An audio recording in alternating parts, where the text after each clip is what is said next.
Hola hermanos, muy buenas tardes, Iglesia Sinaí. Espero que estén muy bien, que la paz, el amor y la misericordia de Dios sean en su vida. Agradezco al pastor Noé que me haya invitado a poder compartir este breve tema con cada uno de ustedes en el marco de nuestra Semana Wesleyana. Sabemos que se realizó la semana que pasó, sin embargo, pues aún seguimos participando de esta semana en varias de las iglesias de la conferencia, si no es que también de la República Mexicana. Y bueno, hermanos, hermanas, el tema que quisiera compartir con ustedes se llama una evangelización revolucionaria. Y quisiera iniciar con lo siguiente. Ahora que mucho se ha hablado sobre precisamente el estancamiento de nuestras iglesias, de su falta de crecimiento, y muchos han dicho que se debe a su falta de evangelización. Todos creo que nos hemos dado cuenta de esta situación que está permeando en nuestras iglesias. Y podría decirse que tal vez uno de los factores que ha contribuido a que no se evangelice, a que tal vez no tengamos el crecimiento deseado por cada iglesia, por cada miembro de nuestras congregaciones, sea nuestra definición o concepción de la palabra evangelizar. Por ejemplo, se han inventado diferentes palabras como las siguientes o diferentes términos. Por ejemplo, la evangelización personal o el evangelismo social. Es decir, que estos dos términos están contrapuestos, el evangelismo y la obra social. He escuchado de personas que dicen, es que lo importante es que rescatemos el espíritu de la persona.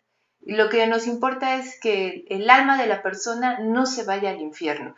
Y también he escuchado otras personas que dicen, no, lo importante es cubrir las necesidades de la persona, darles de beber, darles comida, darles vestido, sin preocuparse por su espíritu. Al final, la espiritualidad, lo han dicho, pues es darle de comer al hambriento.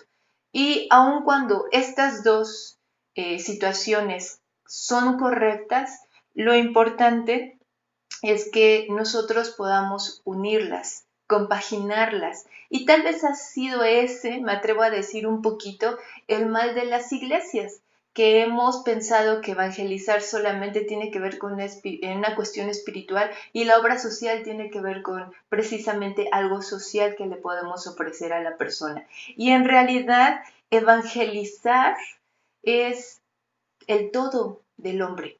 Cuando el Señor Jesucristo vino a decirnos que Él nos daba vida y vida en abundancia, no solo se refería a esta vida espiritual, a estos lugares celestiales en los que Él sin duda ha preparado para nosotros. Cuando Él nos habla de una vida en abundancia, tiene que ver en todas las esferas de la vida del ser humano, no solamente la espiritual, sino tiene que ver en su esfera física, en su esfera emocional, en su esfera espiritual, y que sin duda todo esto es un conjunto para la esfera social. Y precisamente, como lo refiero en el marco de la Semana Wesleyana, Wesley creía esto. Como un fiel seguidor de la escritura, de los preceptos bíblicos, Wesley estaba convencido de que no podemos hacer esta dicotomía, no podemos separar. Y esto fue lo que él transmitió al movimiento metodista naciente allá en el siglo XVIII. Para nosotros los metodistas, Juan Wesley jamás se va a equiparar a Dios, jamás. Esto lo tengo que aclarar porque de pronto a veces se tiene el pensamiento de que para nosotros Juan Wesley es como Dios o como el Señor Jesucristo. Jamás, jamás. El Señor nuestro Padre, Hijo y Espíritu Santo es lo más importante para nosotros en esta denominación llamada metodista. Sin embargo, sí reconocemos el trabajo y la obra del fundador del movimiento metodista en el siglo XVIII y que de nosotros somos herederos de todo esto que él hizo y contribuyó con bien a la sociedad.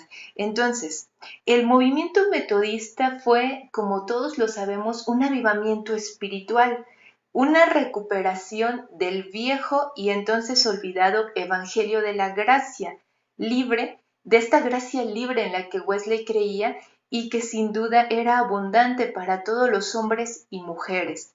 Su interés fundamental era por eso la conversión de las almas individuales, pero fiel a las doctrinas bíblicas no es algo exclusivo.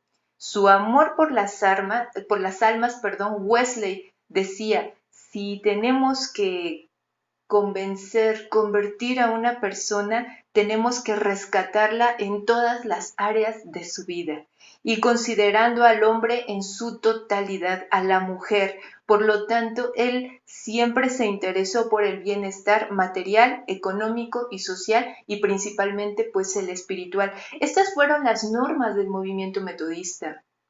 Cada seguidor que Juan Wesley tenía estaba impregnado de todo esto. Para Wesley y los metodistas primitivos no había tal separación entre evangelismo y obra social.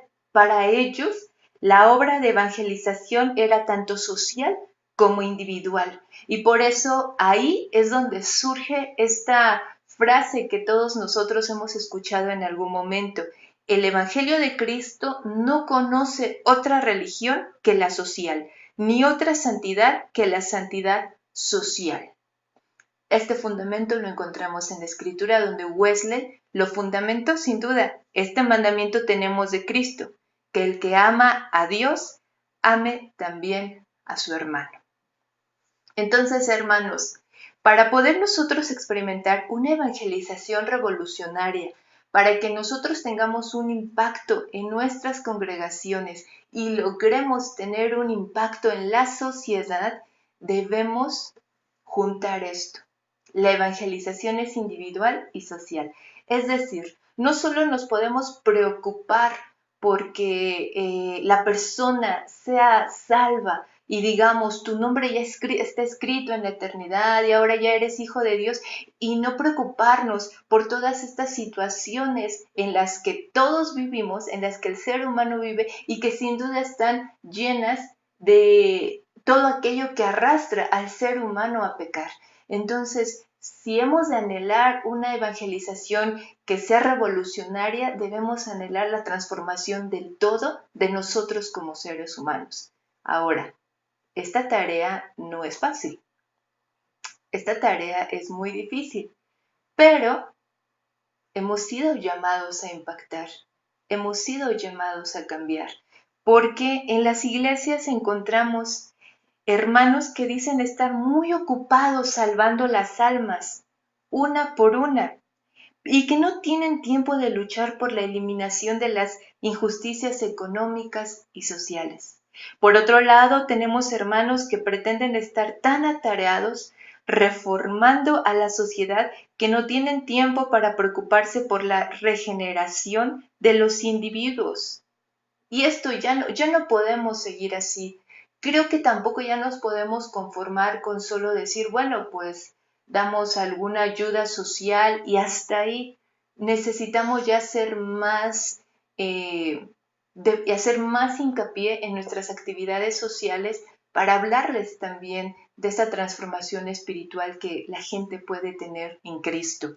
La evangelización debe ser concebida en la totalidad del ser humano, como ya lo he mencionado, hermanos, desde el interior y que afecte en su exterior.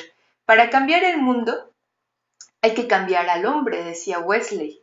La raíz del pecado, tanto individual como social, está en el corazón humano. El error no está en darle mayor importancia a la salvación espiritual de la persona, no. Esto es lo más importante. El error está en creer que salvar al hombre del pecado es permanecer con los ojos cerrados ante este pecado social que arrastra a los individuos a pecar. Ese sería el error, que nos cerremos a mirar todas las injusticias sociales que están pasando, que no levantemos la voz, que no digamos nada, y en cierta parte pues es justamente lo que nos está pasando actualmente. La Biblia nos enseña que no existe una separación de espíritu, alma y cuerpo. No existe. Esas probablemente doctrinas que sí se quisieron instaurar allá a principios del siglo I, después de que el Señor Jesucristo ascendió, fueron precisamente contrarrestadas por los discípulos para hablar que somos espíritu, alma y cuerpo. Y que si el espíritu se afecta el cuerpo. Y si el cuerpo se afecta el espíritu. Somos personas tripartitas que estamos unidas y que no podemos simplemente separar. Y hace días, hermanos, escuchaba una ponencia de un doctor en teología en la que a él le preguntaron respecto a esta pandemia que estamos viviendo, esta situación que estamos sufriendo. Y le hacían la siguiente pregunta: ¿usted cree que estamos viviendo esto porque hay un demonio que esté gobernando y por eso nos está pasando todo esto? Él respondió: no creo que sea un demonio, y si lo fuese, sin duda es el pecado al cual nosotros hemos dejado que nos gobierne. Es decir, hermanos, cuando nosotros somos copartícipes de las injusticias, estamos de alguna manera también negando el Evangelio de Cristo, estamos negando su reino que ya se ha instaurado en nosotros. Es decir, tenemos que ser congruentes y coherentes con lo que decimos creer y con lo que hacemos. Por eso, hermanos, la evangelización es total y en todas las esferas de nuestra vida, en todas las esferas prácticas de nuestra existencia. Juan Wesley comprendió muy bien esto. Y yo admiro a este varón porque me pareció un hombre muy íntegro, un hombre congruente con lo que predicaba y con lo que hacía. Tendríamos que investigar un poquito más sobre la obra de este varón para darnos cuenta que él no solo se dedicó a predicar y a preocuparse por la salvación de las personas, sino también por su bienestar social. Él, junto con todos sus seguidores, muchas de las personas herederas del movimiento metodista se convirtieron, pero también adquirieron y asumieron esta responsabilidad social para con su prójimo. Él comprendió que en el tiempo en el que él vivía existían muchas injusticias sociales y él las demandó y luchó para quitarlas, para que el ser humano, no solo los metodistas, sino el ser humano ya no siguiera viviendo bajo esta injusticia, porque él comprendió que era el pecado social que imperaba y que impedía el bienestar de la humanidad. Por ejemplo, hermanos, entre algunas cosas que podemos decir, Wesley luchó contra la esclavitud. Hemos de recordar que era normal tener esclavos y tratarlos como bestias en ese tiempo. Bueno, él luchó para erradicar la esclavitud y llegó a un punto en el que él ya no vivía, pero sí se luchó y sí se logró erradicar. También se luchó contra la esclavitud industrial y se logró que se redujesen las horas, se lograron muchas cosas a favor de todas las personas y también sus seguidores lucharon contra el abuso de los sistemas penitenciarios. Las cárceles estaban llenas de injusticias y entonces sus seguidores, que abrazaron muy bien las doctrinas metodistas y el quehacer social, lucharon para que todo esto cambiara. Nosotros somos herederos de todo esto, hermanos. Nosotros somos herederos de estos movimientos sociales, de estos movimientos espirituales. La espiritualidad debe de ser concebida así, no solo encerrados en un templo, sino todo nuestro entorno, donde debemos de impactar. Es decir, debemos de ser luz en el templo y debemos de ser luz en la casa y debemos de ser luz en las calles. Es un buen tiempo para pedirle a Dios que nos ayude, es un buen tiempo para decirle al Señor que esté con nosotros y que así como inspiró a hombres y mujeres como Wesley y sus seguidores, también nos inspire a nosotros para tal vez salir de este letargo y comenzar a mirar la evangelización como un todo, como un bienestar, para que todos los seres humanos podamos vivir a la vida abundante a la que Cristo nos ha llamado. Oremos, hermanos. Gracias, Señor, por tu presencia. Gracias, buen Dios, por la iglesia Sinaí. Te imploro la bendigas, te imploro la guardes y te imploro que a todos nos facultes, nos inspires y nos dirijas a realizar esta obra de evangelización total e integral, como tú así lo quieres. Lo pedimos en el nombre bendito de Cristo Jesús. Amén. Gracias, hermanos, por compartir estos minutos conmigo. Que Dios les bendiga. Sigamos perseverando en nuestra fe hoy más que nunca y reciban un saludo del camino, la verdad y la vida. Dios sea con nosotros. Hasta luego. Bendiciones.